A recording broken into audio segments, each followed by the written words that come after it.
பிள்ளையார்பட்டி ஸ்ரீ கற்பக பிள்ளையாரை வணங்குகிறேன்.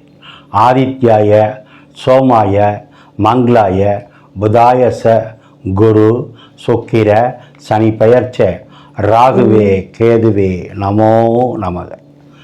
நமது வாழ்க வளமுடன் யூடியூப் சேனல் நேயர்கள் அனைவருக்கும் அஸ்ட்ரோ டிஎஸ் மோகன்ராவின் அன்பான வணக்கம், வாழ்த்துக்கள். நாம் இப்போ இந்த வீடியோவில் என்ன பார்க்க போகிறோம்னா, வழக்கம் போல தான் செப்டம்பர் மாத பலன்கள் பார்க்க போகிறோம். இந்த செப்டம்பர் மாதத்தில் கிரகங்கள் எங்கே இருக்குது அப்படிங்கிறத முதல்ல பார்ப்போம். குரு பகவான் ரிஷப வீட்டில் இருக்கிறாரு, செவ்வாய் பகவான் மிதுன வீட்டில் இருக்கார், கேது பகவான் கன்னி வீட்டில் தான் வழக்கம் போல் பயணம் பண்ணிகிட்டு இருக்காரு. சூரியன் 17ஆம் தேதி சிம்ம வீட்டிலேருந்து கன்னி வீட்டுக்கு வருவார். 17ஆம் தேதி சிம்ம வீடு சொந்த வீட்டில் ஆட்சியாக இருந்தவர் 17ஆம் தேதி புதன் வீட்டுக்கு வர்றாரு. வரும்போது அந்த சூரியன் இருக்கும் வீடு புதனுடைய வீடு, அவருடைய நண்பர் வீட்டுக்கு வர்றாரு. புதன் பார்த்திங்கன்னா 20ஆம் தேதி அவரும் சொந்த வீட்டுக்கு வர்றாரு. புதனுக்கு அது சொந்த வீடு, ஆட்சி வீடு, உச்ச வீடுன்னு சொல்கிறது. கேது பகவான் ஆல்ரெடி எப்பவும் போல் அங்கேயே பயணம் பண்ணிகிட்டு இருக்காரு. சுக்கிர பகவான் நீச்ச வீட்டிலேருந்து 20ஆம் தேதி துலாம் வீட்டுக்கு வர்றார். துலாம் வீடுங்கிறது சுக்கிர பகவானுக்கு ஒரு ஆட்சி வீடு, சுய வீடு, அவருடைய சொந்த வீடு. சனி பகவான் ஆல்ரெடி எப்பவும் போல் கும்ப வீட்டில் தன்னுடைய ஆட்சி வீட்டில் மூல திரிகோணத்தில் வலுவாக இருக்கார். ராகு பகவான் தன்னுடைய பயணத்தை மீன வீட்டில் நடத்திக்கிட்டு இருக்கார். இதுதான் இந்த மாதத்தில் கிரகங்களுடைய நிலைமை.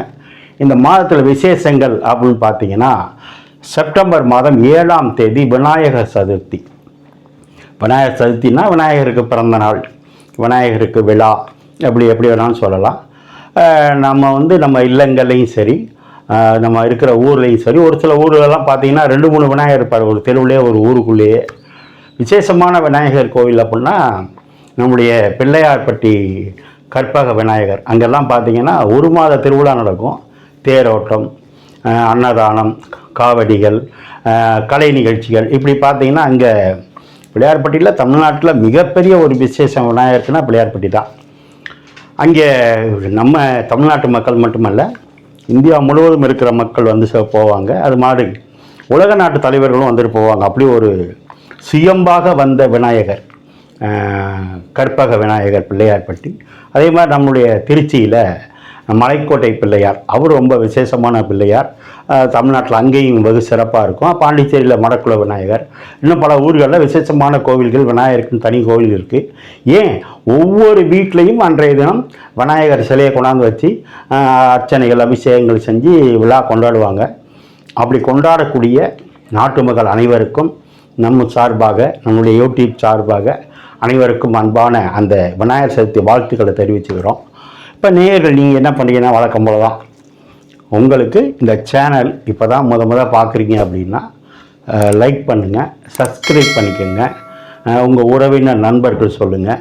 நான் மறுபடியும் சொல்கிறேன், இந்த ப்ரோக்ராம், இந்த நிகழ்ச்சிங்கிறது ஒரு பொது பலன் தான். செப்டம்பர் மாதம் 12 ராசிக்கும் தனித்தனி வீடியோ எப்படி இருக்கும் அப்படிங்கிற பொது பலன் மட்டுமே. இது உங்கள் சொந்த ஜாதக பலன் இல்லை. சொந்தமாக உங்கள் ஜாதகத்தை தெரிஞ்சுக்கணும், அதுக்கு பலன் வேணும் அப்படின்னா கீழே இருக்கிற என் நம்பருக்கு ஃபோன் பண்ணுங்கள். நான் வாட்ஸ்அப் நம்பர் தரேன், ஜாதகம் பார்க்கலாம். மறுபடியும் குரு பகவான் ரிஷப வீட்டில் இருக்கார். நான் சொன்ன மாதிரி இதில் என்ன விசேஷம், அந்த மாதம் சிறப்பு அப்படின்னா, கன்னி வீட்டில் புதனும் சூரியனும் ஒன்றா இருக்காங்க. நண்பருடைய வீட்டில் புதன் உச்சம் அப்படின்னா கணக்கு, கணிதம், ஆடிட்டிங், எண்கள், இது சம்பந்தமான துறையில் இருக்கிறவங்களுக்கு, தகவல் தொடர்பில் இருக்கிறவங்களுக்கு, டைரக்ஷன் பண்ணுறவங்களுக்கு, எழுத்து துறையில் இருக்கிறவங்களுக்கெல்லாம் இந்த மாதம் சிறப்பு. அதே மாதிரி அரசு சார்ந்த விஷயங்களை எதிர்பார்க்குறவங்களுக்கும் சிறப்பு. ஏன்னா ஆவணி மாதமும் அரசு சார்ந்த விஷயங்கள், பதவி உயர்வு, வேலைவாய்ப்பு, தேர்வுகள், இதெல்லாம் வெற்றி அடையும். கன்னி வீட்டுக்கு சூரியன் வந்தாலும் அவர் நண்பர் வீட்டுக்கு வந்ததுனால அதுலேயும், ஏன்னா காலப்புருஷனுக்கு 6ஆம் வீட்டில் சூரியன் இருக்கும்போது, அதுக்கு வீடு கொடுத்த புதன் உச்சமாக இருக்கும்போது அரசாங்க விஷயங்கள் வெற்றியாகும் உங்கள் ஜாதகத்துக்கு தகுந்த மாதிரி. அடுத்து இன்னொரு விசேஷம் என்னென்னா, சுக்கிரன் சொந்த வீட்டில் இருக்கார். காலப்புருஷனுக்கு 7ஆம் இடம் சுக்கிரன். அந்த சுக்கிரன் களத்திர காரனும் சுக்கிரன் தான்.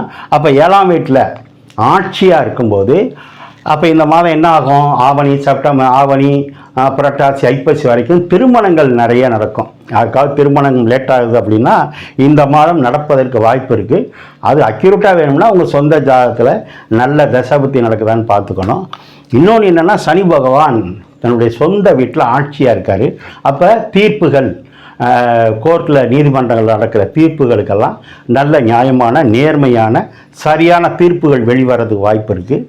ராகு பகவான் மீன வீட்டில் இருக்கிறதுனால அவர் அந்த நீர் வீட்டில் பயணம் பண்ணுறதுனால, ராகு அப்படின்னா வாயு, காற்றுக்குள்ள கிரகம் சனி அவர் ஆட்சியாக இருக்கிறதுனால ஒரு சில இடங்களில் காற்று சம்பந்தமாக அல்லது நீர் சம்பந்தமாக பாதிப்புகள் நடந்திருக்கும் அல்லது நடக்க வாய்ப்பு இருக்குது. ஆனால் பொதுவாக இந்த மாதம் சிறப்பு.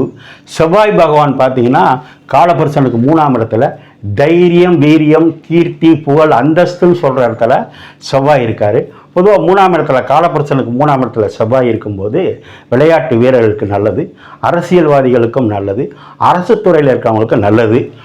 அடுத்து இந்த குரு பகவான் கன்னி வீட்டையும் விருச்சக வீட்டையும் மகர வீட்டையும் பார்க்கறதுனால கன்னி ராசி, விருச்சக ராசி, மகர ராசிக்கு சிறப்பான பலன்கள் இருக்கும். இப்படி நம்ம தொடர்ந்து பேசுவோம். ஓம் நமச்சிவாய. இப்போ நாம் மகர ராசியை பார்ப்போம். மகரம் அப்படின்னா சிகரம் தொடும் ராசி.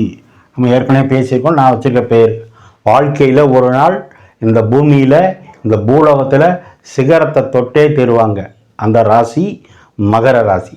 ஏன்னா இவங்க ஒரு இடத்துல இருக்க மாட்டாங்க, இந்த சரராசியாக ஓடிக்கிட்டே இருப்பாங்க. நிறைய பேர் பாருங்கள், ஆட்டோ ஓட்டுறேன் சார், கார் ஓட்டுறேன் சார், பஸ்ஸு டிரைவர் சார், இல்லைனா ஏதாவது ஒரு அலுவலகத்தில் ஜீப் டிரைவர் சார், இப்படியெல்லாம் சொல்லுவாங்க. அவங்க தொழிலே மூவிங்லே அதிகமாக இருக்கும். அதுதான் மகர ராசி. சரி, இந்த மகர ராசிக்கு இந்த செப்டம்பர் மாதம் எப்படி இருக்கும் அப்படின்னா, முதல்ல நீங்கள் தெரிஞ்சுக்க வேண்டியது, 5ஆம் இடத்துல இருக்கிற குரு பகவான் ராசியை பார்த்துக்கிட்டு இருக்கார். இது ஒரு பெஸ்ட்டு. எப்போவுமே குரு பார்வை கோடி நன்மை. குரு பார்வையில் எந்த ஒரு கிரகம் இருந்தாலும் அது நல்லது தான் செய்யும். அப்போ சந்திரன் இருக்குது. சந்திரன் யார்? உங்கள் ராசிக்கு 7க்குடையவர். 7க்குடையவர் ராசியிலே இருக்கார். ராசிநாதன் ஆட்சியாக இருக்கார்.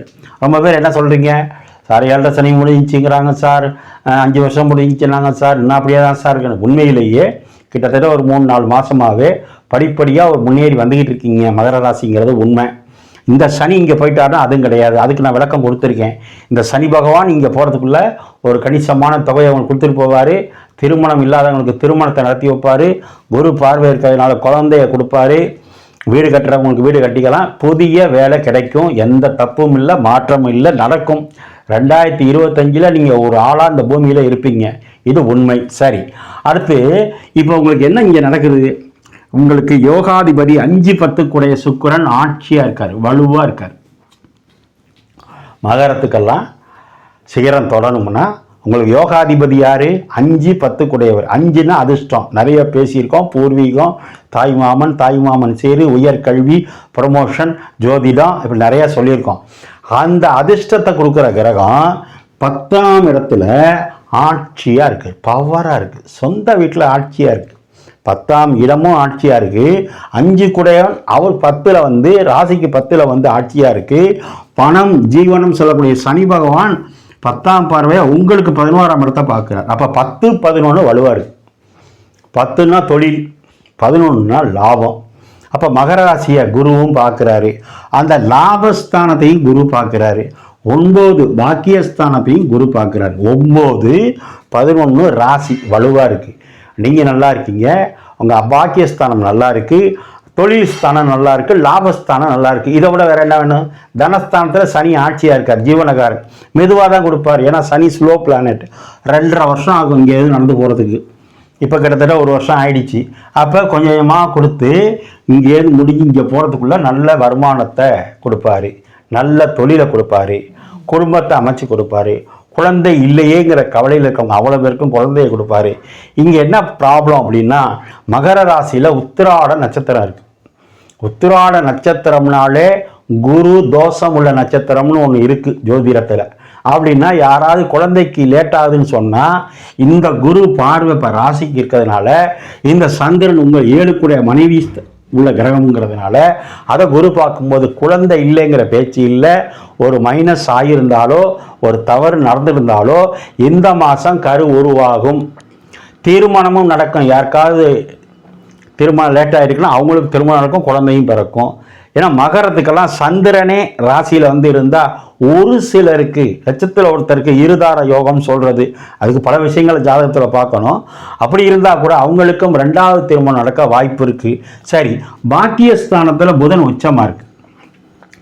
பாக்கியம் ஒரு மனிதனுக்கு 5ஆம் இடம் நல்லா இருக்கணும், பாக்கியம் 9ஆம் இடம் நல்லா இருக்கணும். அப்போ 5 நல்லா இருக்குது, சுக்கிரன் ஆட்சியாக இருக்கார் சொல்லிட்டேன். அப்போ 9 நல்லா இருக்கணும்னா 9 யார்? புதன். அது உச்சமாக இருக்குது. அப்போ 5ஆம் இடமும் பாக்கியமும் உச்சமாக இருந்தால் நீங்கள் என்னென்ன கேட்குறீங்களோ அவ்வளவும் கிடைக்கும்.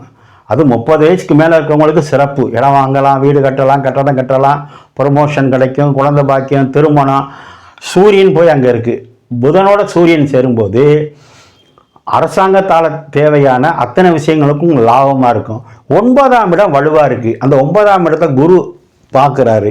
அப்போ அப்பானால உதவி கிடைக்கும். அப்பாவுக்கு வைத்தியம் பண்ணிக்கிட்டே இருந்தேன் சார் அப்படின்னா இப்போ அப்பாவுக்கு வைத்தியம் இல்லை, நன்மை நடக்கும். அப்பா ஏற்கனவே ஒரு சொத்தை இழந்துட்டார் சார், ஒரு பொருளை மிஸ் பண்ணிட்டார் சார்னா அப்பாவுக்கு நல்லது. சார் எப்படி இருந்தாலும் 11ஆம் இடமும் 9ஆம் இடமும் குரு பார்வையில் வலுவாக இருக்குது. அதுக்கு மேலே ராசியை குரு பார்க்குது. வாக்குஸ்தானத்தில் சனி இருந்து மிகப்பெரிய யோகத்தை படிப்படியாக அவங்களுக்கு கொடுத்துக்கிட்டு இருக்காரு. 3ஆம் இடத்து ராகு அற்புதமான யோகம், தைரியம், வீரியம், கீர்த்தி, புகழ், அந்தஸ்து எல்லாம் ராகு. அப்போ அவர் அதுக்கு மேலே சிறப்பாக இருக்கார். சுக்கிரன்னா ஜவுளி, அந்த துறையில் இருக்கவங்களுக்கு நல்லது. சுக்கிரன்னா மர பர்னிச்சர், அந்த துறையில் இருக்கவங்களுக்கு நல்லது. சுக்கிரன்னா கவரிங் கடை, நகைக்கடை, அந்த துறையில் இருக்கவங்களுக்கு நல்லது. 2ல் சனி, சனின்னா இரும்பு தொழிலில் இருக்கவங்களுக்கு நல்லது. பாக்கியத்தில் சூரியன் இருக்கிறதுனால அரசு சார்ந்த விஷயங்கள் இருக்கவங்களுக்கு நல்லது. உங்களுக்கு 11 கூடிய லாபாதிபதி திரும்ப 12ஆம் இடத்தை பார்க்கும்போது, அவர் ராசியை பார்க்கும்போது செவ்வாயினால் தடைப்பட்டு இருந்த காரியங்கள் வெற்றி, சொத்து சேர்க்கை உண்டு. அண்ணனுக்கும் தம்பிக்கும் மன வருத்தங்கள் இருந்தால் அதுவும் தீரும். ஆக இந்த மாதம் முழுவதும் நிறைய வெற்றிகள் இருக்குது. என்ன ஒரு மைனஸ், 6ஆம் இடத்துல செவ்வாய், 6ல் இருக்கக்கூடாது. அது பாதகாதிபதியாக இருந்து இருக்கக்கூடாது. அப்போ 6னா அடிவயிறு, அப்போ அல்சரு, ஹீட்டு சம்மந்தமாக, உரப்பு சம்மந்தமாக கவனமாக இருக்கணும். செவ்வாய்னா கத்தி, அப்போ அந்த மாதிரி விஷயங்களில் கவனமாக இருக்கணும். 5ல் குரு வந்து அற்புதமான யோகம் கொடுத்தாலும் நீங்கள் மகர ராசிக்காரங்களுக்கு 4ஆம் தேதியும் 5ஆம் தேதியும் சந்திராஷ்டிரம் இருக்குது. அந்த நாட்களில் கவனமாக இருங்க. ஏற்கனவே சொன்னேன், மகரம்னா சிகரம் தொடுவ ராசி, ஓட்டுநர் நிறையா பேர் இருப்பீங்க. அந்த தேதியில் கவனமாக இருங்க. குடுக்கல் வாங்கல ஃபைனான்ஸில் இருக்கவங்க கவனமாக இருங்க. நீங்கள் வழிபட வேண்டியது உங்களுக்கு மிகப்பெரிய யோகமான கிரகம் மகாலட்சுமி. அந்த கிரகம் ஆட்சியாக இருக்குது. மகாலட்சுமினா யார்?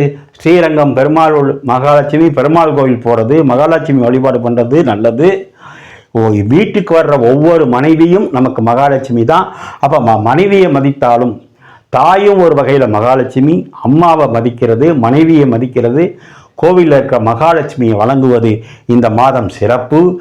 மகர ராசிக்காரங்க படிப்படியாக முன்னேறி வர்றீங்கிற உண்மை. உங்கள் எல்லோருக்கும் என்னுடைய நான் வணங்க அந்த முருகன் உங்களுக்கு அனுகிரகம் செய்யட்டும். ஓம் நமச்சிவாய.